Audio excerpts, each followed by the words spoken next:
여러분, 하나님의 일이 뭐예요? 하나님의 일은 뭐 우리가 뭐 성가대하고 찬양팀하고 뭐하고 주차 봉사하고 무슨 봉사하고 주방 봉사하고 다 하나님의 일 맞아요.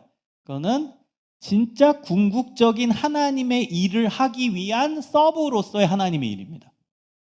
궁극적인 하나님의 일은 무엇이에요? 예수님을 믿는 겁니다.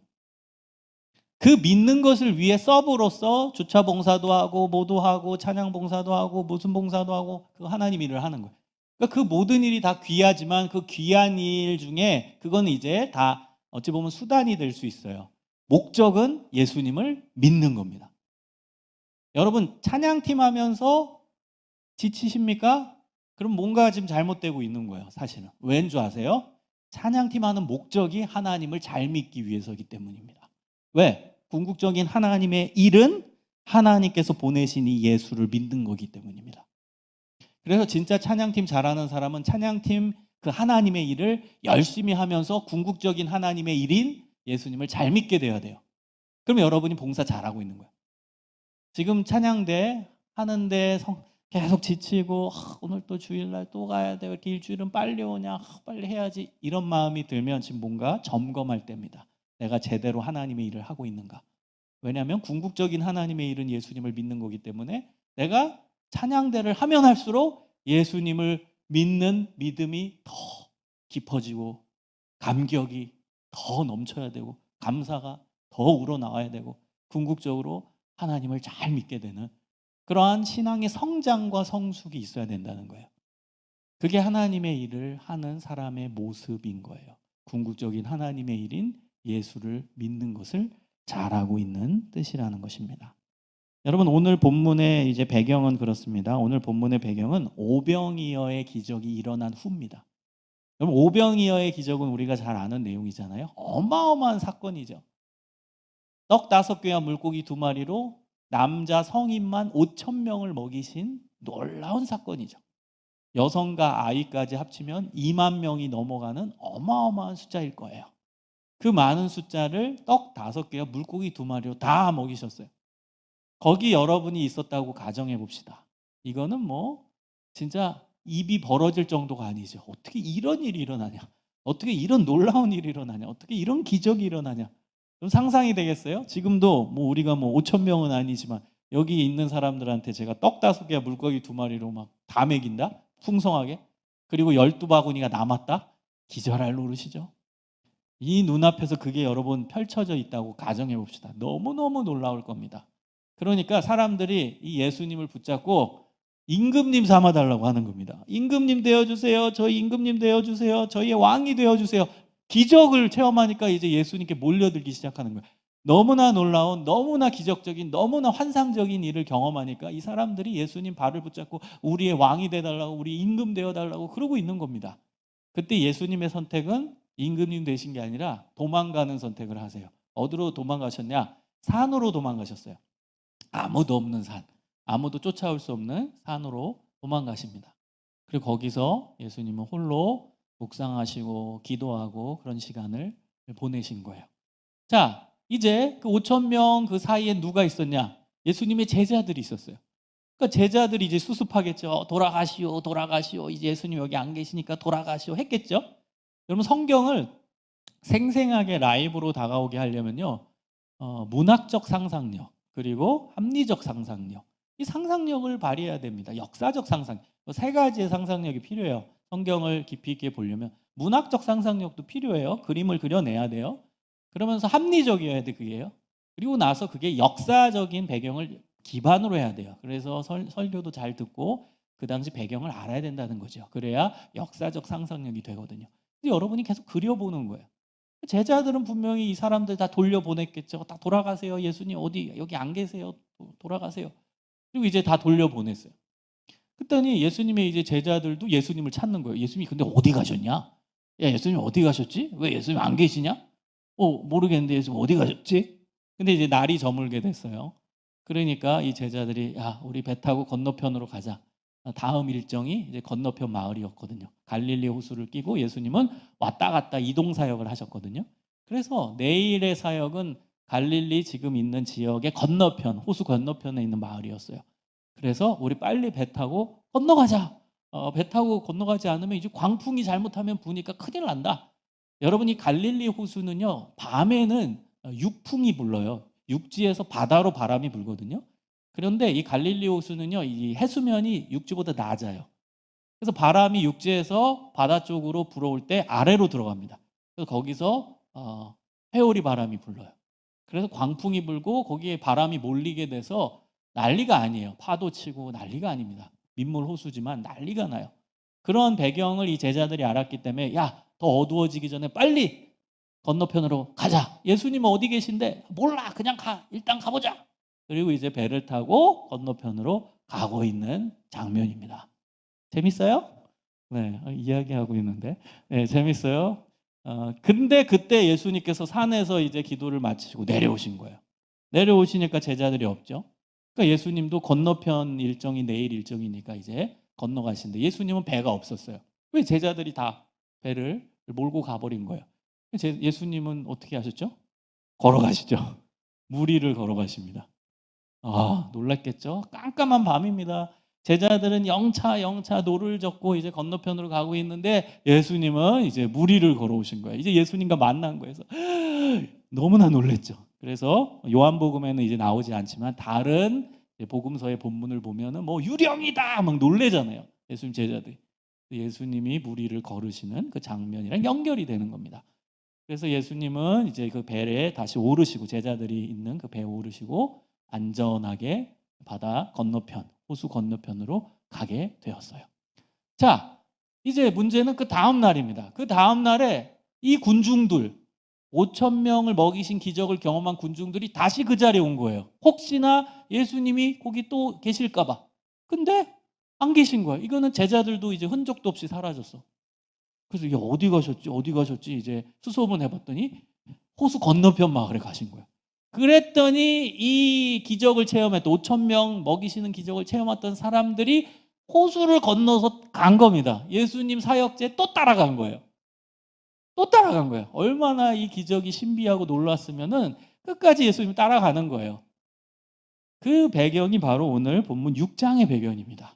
그랬더니 이제 예수님, 자 25절을 보세요. 바다 건너편에서 만나 랍비여 언제 여기 오셨나이까? 이제 예수님을 부르는 말이에요. 랍비, 선생님 이거예요.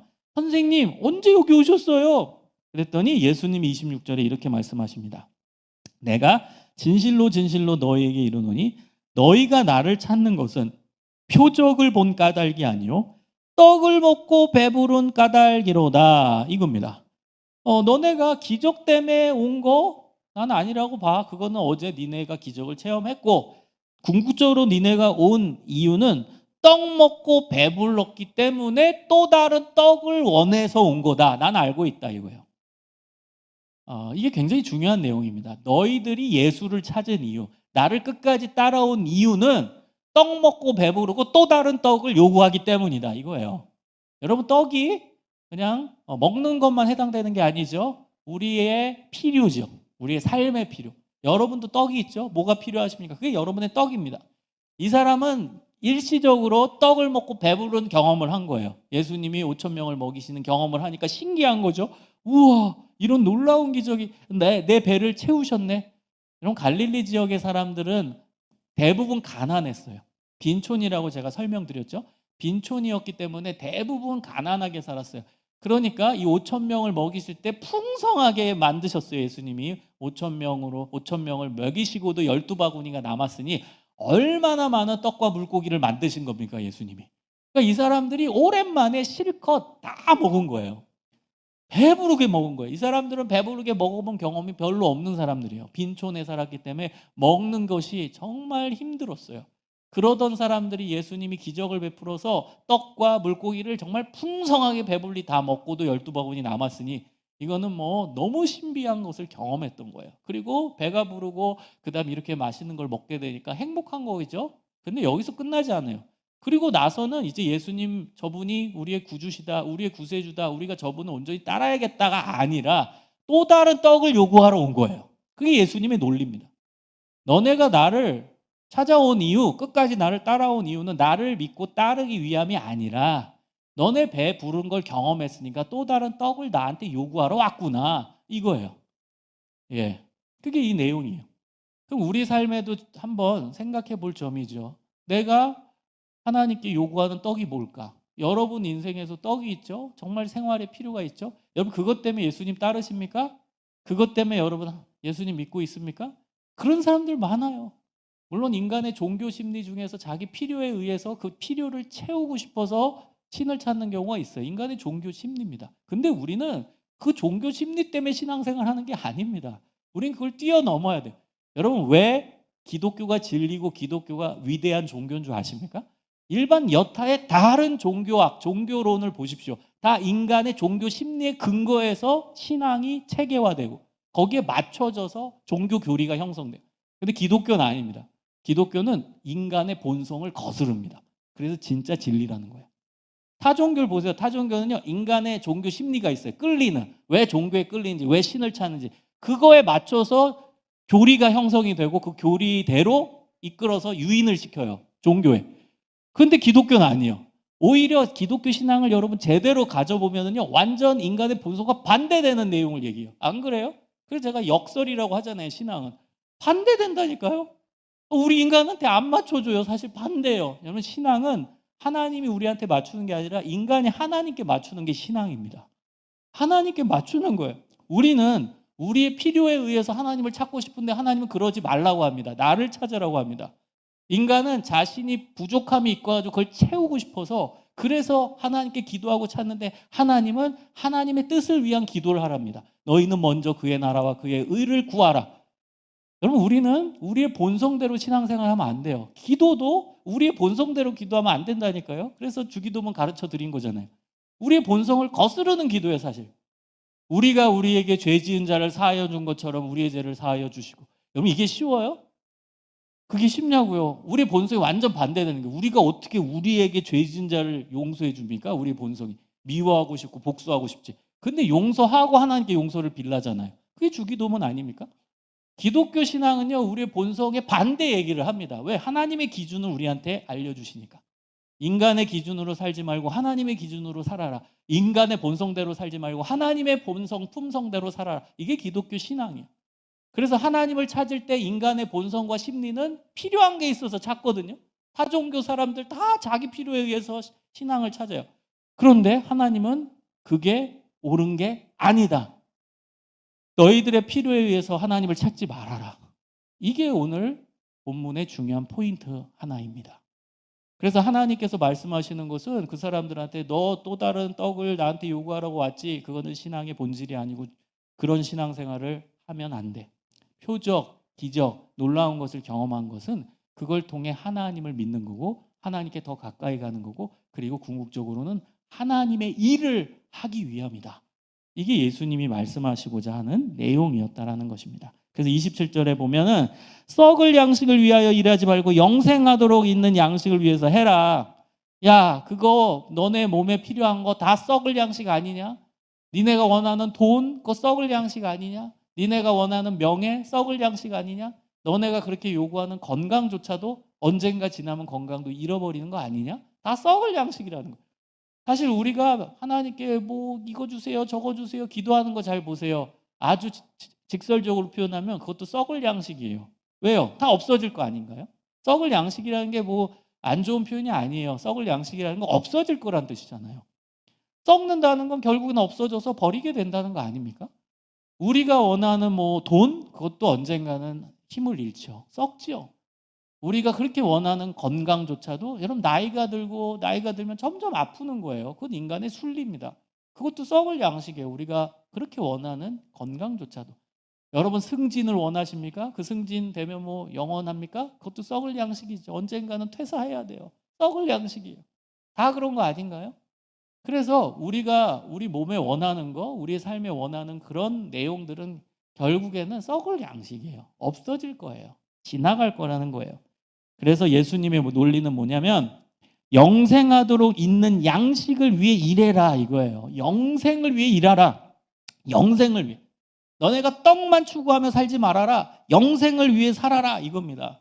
왜 떡만 찾는 인생으로 사냐? 영생을 찾는 인생이 돼야지. 왜 너네 돈만 쫓아다니고 있냐? 왜 너네는 뭐만 찾고 있냐? 여러분 요즘에 정말 이슈잖아요. 왜 그 돈, 왜 주식, 비트코인, 왜 그것만 따라다니냐? 왜 집, 왜 그런 것만 따라다니냐? 다 썩을 양식인데. 예수님이 원하시는 건 뭐예요? 영생하는 거, 영생하도록 있는 양식을 위해 일해라. 썩을 양식을 위해서 일하지 말고 영생하도록 영생을 위한 일을 해라. 그리고 말씀하십니다. 이 양식은 인자가 너희에게 주리니 인자는 아버지 하나님께서 인치신 자니라. 이 양식은 인자는 이제 사람의 아들이란 뜻이에요. 예수님이 본인을 표현할 때 이런 표현을 써요. 인자. 내가 너희에게 준다. 내가 준다. 이건 하나님이 보증하신 거다 이거예요. 하나님께서 인치하셨다. 도장 찍으셨다 이런 뜻이에요. 하나님이 보장하시는 내용이다. 내가 바로 너희에게 이 양식을 줄 거다. 영생을 위해 일하는 일을 해라. 영생을 위한 양식을 위해 일해라. 영생하도록 주는 영생의 양식이 뭐냐? 그 양식은 내가 줄 거다. 이게 예수님의 말씀이라는 것입니다. 그랬더니 이 사람들은 너무 어려운 거예요. 아니 우리는 단순히 떡을 요구하고 또 배고픈 거 채우려고 왔는데 저분은 뭔 얘기하는 거야? 무슨 영생하는 떡이 뭐고 영원한 떡을 위해 일하라 이게 뭐야? 이해를 못하는 거야 이 사람들이. 아니 우리는 그냥 단순히 떡을 요구해서 예수님께 온 건데 뭐 그렇게 어려운 고차원적인 얘기를 하고 계셔요. 그래서 28절에 보면 아니 그러면 당신의 말을 우리가 들었는데 우리가 어떻게 해야 하나님의 일을 할까요? 그러면 영생하도록 하는 일을 하라는데 그럼 그건 하나님의 일이지 않아요? 그러면 그걸 우리가 어떻게 해요? 그때 말씀하신 내용이 29절입니다. 하나님께서 보내신 일을 믿는 것이 하나님의 일이고 영생을 위한 일이고 영생의 떡을 위한 일이다. 이게 예수님의 말씀입니다. 그랬더니 30절 보세요. 이들의 신앙이 다 까발려지죠. 그들의 신앙의 수준이 다 까발려집니다. 30절에 보면 자 그러면 우리가 보고 당신을 믿도록 행하시는 표적이 뭡니까? 하시는 일입니까? 여러분 이거는요 이 사람들이 예수님을 약간은 비꼬듯이 얘기하는 거예요. 그래서 31절에 보면 기록된 바 하늘에서 그들에게 떡을 주어 먹게 하였다 함과 같이 우리 조상들은 광야에서 만나를 먹었나이다. 이거예요. 아니 예수님 그러면 저희들한테 뭔가 더 엄청난 것을 보여줘야 되지 않습니까? 이거예요. 그리고 비유로 든 게 31절입니다. 우리 조상들은 광야에 있을 때 이게 이집트에서 출애굽해서 광야 생활 얘기하는 그 배경이에요. 그 광야에서 만나를 먹지 않았나이까? 아니 그 정도의 기적은 필요한 거 아닌가요? 이거예요. 당신이 누구세요? 이 정도예요? 당신이? 그 정도 만나 내릴 수 있는 그 정도 능력자세요? 누구세요? 예수님에 대한 믿음이 없던 사람들이죠. 그들의 믿음의 수준이 정확히 적나라하게 드러난 거죠. 이들은 예수님을 끝까지 따라왔는지 모르지만 예수님을 믿어서 따라온 게 아니라는 게 증명이 된 거죠. 이들은 단순히 자신들 배부르는 그 경험을 한번 해봤으니까 그냥 또 배부른 경험을 하고 싶어서 왔던 것 뿐이었던 거예요. 예수님에 대한 믿음도 없었고 예수님을 잘 믿으려고 온 것도 아니었던 거예요. 그래서 이런 얘기를 하는 거예요. 하나님의 일을 해라 했더니 그러면 뭔가 증거를 보여주세요. 그럼 더 큰 표적이 있어야 되지 않아요? 우리 조상들은 하늘에서 만나 내려서 먹었는데 그 정도 뭐 이렇게 신비한 게 더 일어나야 되는 거 아니에요? 뭐 이렇게 얘기하는 거예요. 자, 그때 예수님께서 말씀하시기를 32절 내가 진실로 너희에게 이르노니 모세가 너희에게 하늘로부터 떡을 준 것이 아니라 내 아버지께서 너희에게 하늘로부터 참떡을 주신다. 예수님이 적나라하게 이들의 문제를 간파하시죠. 여러분 이 만나를 하나님이 주셨는데 이 예수님을 따라왔던 인간들은 모세가 주어였어요. 모세가 만나를 내리게 한 거 아니냐. 그럼 당신이 모세보다 높냐 이거예요. 예수님 당신이 모세보다 높아요. 모세는 출애굽시켜가지고 광야에서 만나를 내리게 했어요. 당신이 모세보다 위대해요? 당신이 모세보다 더 큰 기적을 베풀 수 있어요? 그럼 보여주세요 이거예요. 예수님에 대한 믿음이 없었고 예수님을 모세 아래로 보았던 거예요. 그런 사람들의 수준이에요. 신앙의 수준이. 따라왔던 사람들의 신앙의 수준이. 그랬더니 예수님이 야 그게 모세가 내린 거냐? 하나님이 너희에게 내린 거지? 야 그게 어떻게 모세가 너희에게 하늘로부터 떡을 준 것이냐? 아니다. 내 아버지께서 너희에게 하늘로부터 참떡을 주신 거다. 그리고 지금 내가 진짜 썩지 않는 떡, 하늘로부터 내려오는 진짜 떡을 알려줄게. 그 떡이 뭐냐? 33절, 하나님의 떡은 하늘에서 내려 세상에 생명을 주는 것이다, 이거예요. 자, 너네 말 잘했어. 모세가 기도해가지고 내린, 그래, 니네가 모세가 만나 내리겠다고 했지. 근데 그 모세가 내린 만나도 하루만 지나면 다 썩었단다. 그것도 썩을 양식 아니냐? 이게 예수님의 논리예요. 그 만나도 하루 지나면 썩었거든요. 그것도 썩지 않냐? 그 지금까지 너네 만나 먹고 있냐? 그거 옛날 역사 아니니? 지금 시점에서 와서 옛날 역사 아니니? 이미 만나의 시대는 끝났고 지금은 만나 구경도 못하는 시대인데 벌써 썩은 양식 아니니? 자, 내가 말해줄게. 진짜 하늘에서 내려오는 변하지 않는, 영원히 썩지 않는 참떡을 알려줄게. 그 떡이 뭔 줄 아냐? 그랬더니 이 사람들이 이제 혹한 거예요.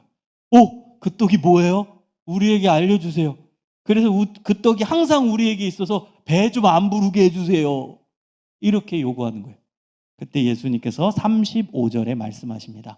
예수께서 이르시되 나는 생명의 떡이니 내게 오는 자는 결코 줄이지 아니할 터이요 나를 믿는 자는 영원히 목마르지 아니하리라. 할렐루야. 예수님이 생명의 떡이다. 그 떡 알려줄까? 썩지 않는 떡 알려줄까? 바로 나다. 내가 생명의 떡이다. 이 떡은 영원히 변하지 않는 떡이다. 이 떡은 하나님을 위한 떡이다. 이 떡은 너희의 구원을 위한 떡이다. 이 떡은 영원한 생명을 주는 떡이다. 이 떡을 먹으라.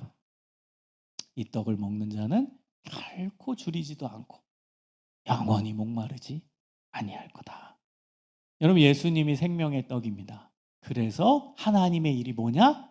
생명의 떡인 예수님을 믿는 거다. 그게 하나님의 일이다.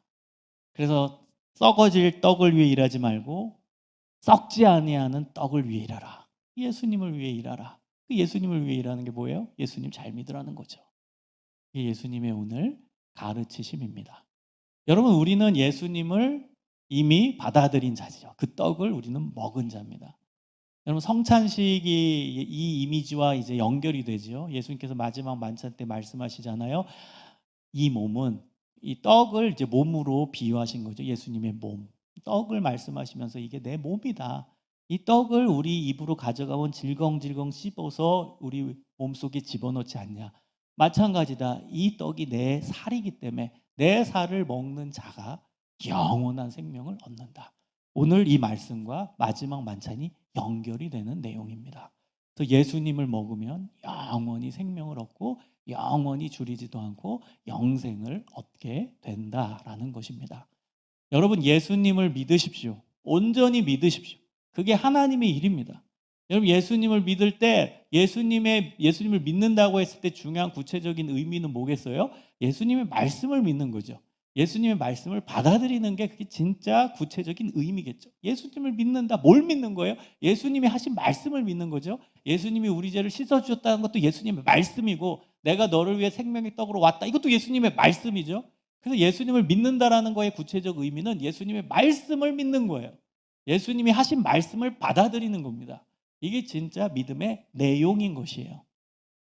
여러분, 음식 성분 아무리 연구해도 소용없어요. 여러분 중에 이렇게 겉표지 보고서 겉표지 보고 빵의 성분이 어떻게 되냐, 프로틴이 몇 프로 들어있고 뭐 지방이 몇 프로 있고 뭐 칼로리 몇 칼로리, 그거 뭐 분석하면 뭐합니까? 그게 나한테 무슨 의미가 있어요? 먹는 게 중요하죠. 그래야 나한테 영양분이 되는 거죠. 빵을 먹든 밥을 먹든 뭘 먹든 여러분 그거 분석해봤자 소용이 없어요. 그거를 내가 먹어야 내 삶에 영향을 줄 수 있는 영양분이 되는 거죠. 하나님의 말씀, 예수님의 말씀도 마찬가지예요. 여러분, 예수님의 말씀을 먹어야 돼요. 예수님의 말씀을 받아들여야 돼요. 그래야 내 삶에 영향을 주고 그게 영생하도록 솟아나는 능력이 되는 거죠. 예수님의 말씀을 여러분 분석하고 따지고 돌려보고 비판하고 아무 의미가 없어요. 여러분, 아무 의미가 없어요. 이 비유를 꼭 생각하세요. 빵을 먹을 때 빵 겉표지를 보고서 이게 뭐 영양분이 어떻게 되냐, 어떤 구성으로 돼 있냐, 이거 왜 들어가 있어, 이 첨가물은 왜 들어갔어, 비판도 하고 이거 왜 그래. 여러분, 그러면 그거 빵은 나한테 아무 영향도 못 줍니다. 성경을 보는 관점이 비슷한 사람들이 있어요. 이거 보고서 이게 진짜냐 맞냐 비판하는 사람도 있고 이건 뭐고 또 분석하는 사람도 있고 성경을 또 너무 많이 알아가지고 이건 누가 썼고 이건 어떤 내용이고 그건 뭐예요? 그게 무슨 의미입니까? 이 성분 분석해서 너무 잘 알면 뭔 의미입니까? 그게 학자가 될래요? 빵 학자? 빵 전문가가 될래요? 우리의 목표는 빵 전문가가 아니라 그 빵을 먹고선 배부르는 거잖아요. 빵을 먹고 영양분이 되는 거잖아요. 마찬가지예요. 여러분 성경을 먹어서 내 삶에 영향을 주고 영양분을 줘야 되는 거 아니에요? 내 신앙에. 그게 핵심 아닌가요? 그래서 여러분 성경을 받아들이십시오. 받아들이십시오. 먹으세요. 받아들이십시오. 여러분 믿는다라는 것은 받아들이는 거예요. 영접이 믿는 거예요. 받아들이는 거예요. 예수님의 말씀을 온전히 받아들이고 예수님이 나를 구원해 주셨네 온전히 받아들이고 예수님이 구원하셨네 받아들이고 예수님이 새 생명 주시네 받아들이네 예수님이 날 사랑하신대 받아들이고 예수님이 나를 구원하셨네 받아들이고 예수님이 부활하셨네 받아들이고 여러분 받아들이는 사람이 잘 믿는 사람이에요. 그 믿는 자에게 역사가 일어납니다. 그걸 잘 믿는 사람이 하나님의 일을 잘하는 사람입니다. 여러분 오늘 말씀을 잘 들으십시오. 그리고 우리가 매일 일상 속에서 말씀을 읽고 있는데 그거를 스폰지처럼 쫙 받아들이는 거예요. 받아들이는 것이 믿는 겁니다. 여러분 지금은 믿음을 갖기가 쉽지 않은 시대입니다. 왠지 아세요? 일단은 시대 사조가 그렇지 않아요. 의심하는 시대예요. 게다가 우리에게는 합리적 판단과 사고할 수 있는 뇌가 있어요. 세상은 점점 인간의 정말 지성적인 능력을 강조합니다. 지금 4차 산업혁명 시대, AI 시대, 챗 GPT 시대 이런데 인간이 만들어낸 수많은 개발품들을 보세요. 얼마나 인간이 똑똑합니까? 인간의 지적 능력과 지성을 더욱더 강조하는 시대입니다. 과학시대. 여러분 그렇기 때문에 우리가 하나님의 말씀을 스폰지처럼 쭉 받아들이기가 어려울 수 있어요. 시대적 환경도 그래요. 우리의 뇌도 너무 많이 컸어요. 그래서 믿음을 갖기가 더 어려울 수 있어요. 그러나 예수님은 말씀하십니다. 어린아이처럼 받아들이라고. 여러분 어린아이의 비유를 예수님 말씀하신 이유 중에 하나가 그 부분이에요. 어린아이는 아빠의 말, 엄마의 말을 그냥 받아들이거든. 어린아이 5살, 4살짜리한테 얘기해 보세요. 그러면 그래 아빠가 뭘 얘기해도 맞아 이렇게 받아들이죠. 아빠 말이 사실일까? 그 거짓말 아니야 아빠 말? 그런 애가 어디 있어요? 4달 5살짜리 받아들이죠. 그래서 어린아이 비유를 예수님이 드시는 거예요. 여러분 믿는다라는 건 그것입니다. 하나님을 여러분이 진짜 신뢰한다면 하나님을 정말 여러분이 믿는다면 하나님이 정말 완벽하신 분이라는 걸 여러분이 믿는다면 그분이 하신 말씀도 완벽합니다. 아멘. 여러분 이게 믿음과 연결되는 거예요. 하나님 말씀을 못 믿는 사람은요 하나님을 못 믿는 거와 똑같은 거예요. 근데 우리가 하나님은 완벽하시고 전능하시고 나를 만드시고 최고의 성실하신 분이고 공평하신 분이고 정의로운 분이시라는 믿음이 있다면 그분이 하신 말씀은 받아들이게 되는 거예요. 그분이 하신 말씀도 정의롭고 공평하고 정직하고 완벽하고 완전하다라는 걸 받아들이게 되는 거예요. 그게 믿음입니다. 그게 잘 믿는 사람의 모습이고 그게 하나님의 일을 하는 내용이라는 것입니다. 여러분 우리가 인생을 살아가면서 주님 말씀 더 붙들고 순수히 받아들이고 그 말씀이 내 삶에 큰 영향을 미치고 내 삶을 변화시키므로 우리가 날마다 하나님을 닮아가고 하나님의 일을 제대로 해나가는 믿음의 사람들이 되시기를 간절히 소망합니다. 기도하겠습니다. 하나님 감사합니다. 하나님의 일은 예수님을 잘 믿는 겁니다. 예수님의 말씀을 잘 받아들이는 겁니다. 하나님 우리가 여러 가지 교회 봉사도 하고 또 다양한 사역들을 하지만 그 핵심은 하나님을 잘 믿기 위한 예수님을 잘 믿기 위한 것임을 깨닫고 예수님을 온전히 받아들이는 진정한 신앙인들 되게 하여 주옵소서. 썩을 양식을 위해서 일하지 않게 하시고 썩지 아니할 영생을 위해 예수님을 위해 일하는 믿음의 사람들 되게 하여 주시옵소서. 예수님 이름으로 기도합니다. 아멘.